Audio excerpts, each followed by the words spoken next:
नामदहू व नसल्ली अला रसूलिल करीम बिस्मिल्लाहिर्रहमानिर्रहीम. My worthy uncle Mukhtar Gondal Saab, learned dignitaries from the Federal Bureau of Revenue, distinguished advocates, my brother Justice Jawad Hassan, members of the press corps, ladies and gentlemen, Assalamu alaikum. First, I would just tell you that I would not be taking your time. I would be starting right on.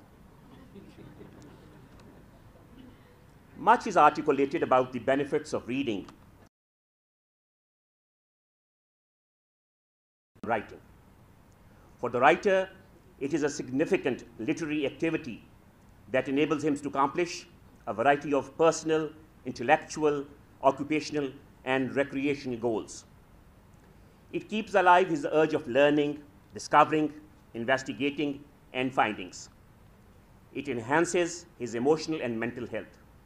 Words and ideas of a good writer withstand the test of time and continue to benefit the mankind for generations. Writing is not merely an art, but also a responsibility towards the general public. A meaningful write-up contributes to shape the behavior of the society at large, instills positive energy in its readers, and introduces the public to a different perspective. It is thus a mode of connection and a way of learning. I have been a bibliophile since my teenage. A good book makes itself read by its reader. I have the privilege to go through the book, Understanding the Writ Jurisdiction in Pakistan, authored by Dr. Tariq Masood. Once I started it, the book made it certain that I go through every leaf it contained and every word it had to offer. This book provides a perfect testimony of how accomplished a writer Dr. Tariq Masood Saab is. He has masterfully touched almost every nuance of writ jurisdiction, from the history and scope of writs to their implications and application. The writer has comprehensively covered every topic. I'm very much impressed by the pragmatic analysis made by the writer about the concept of aggrieved person, which is the basic concept of writ jurisdiction, which is a must read for every student of law who is entrusted to grasp the concept of locus standi for invoking the constitutional jurisdiction of the High Court. Dr. Tariq Masood Saab is a naturally gifted jurist with excellent research skills, outstanding pedagogical abilities, brilliant legal acumen, and a sharp wit that distinguish him from the ordinary. The way he has highlighted different aspects of writs sufficiently reveals that he is well conversant with the legal principles and case laws on the subject. I am fully confident that this book will not only be utilized by the entire gamut of legal fraternity to quench their thirst for knowledge, but will also be used as a reference book on the subject of writs. Ladies and gentlemen, today when I entered this building, I virtually crossed the memory lane that took me back to a point where I would visit this place with my esteemed father, Mr. Imtiaz Ali Khan, retired Commissioner of Inland Revenue, who spent more than 3 decades of his life in these alleys, corridors, and rooms of this building. All the memories I have with this place are fleeting past my eyes like a movie. I can hear a number of voices in my head, including the voice of my father resonating in this building, like of Sheikh Sajjad Hassan, Mr. Takhar Ahmed Bajwa, Chaudhry Khalid Mahmood, Khwaja Muhammad Sarwar, and many others. Whole of my heart is full of emotions.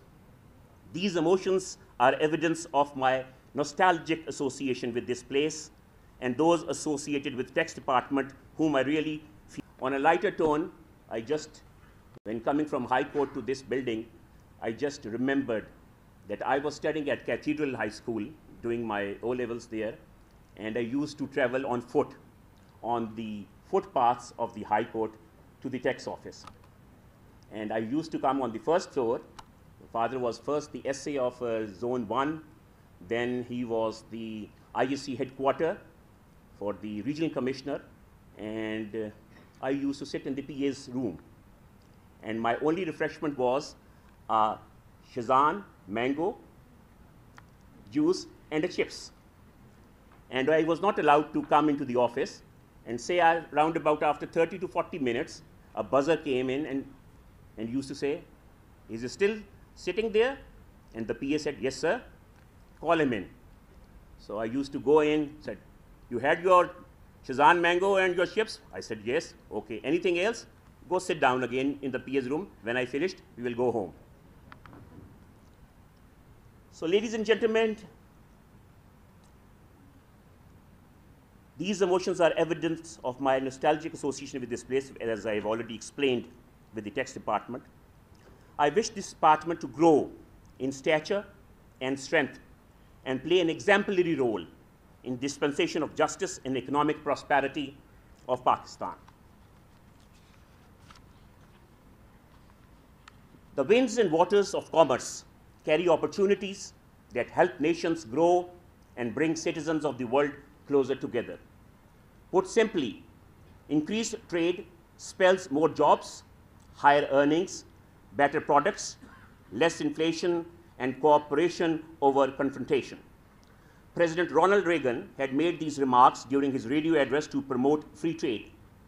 We can also conveniently use these words to highlight the importance of domestic trade and commerce.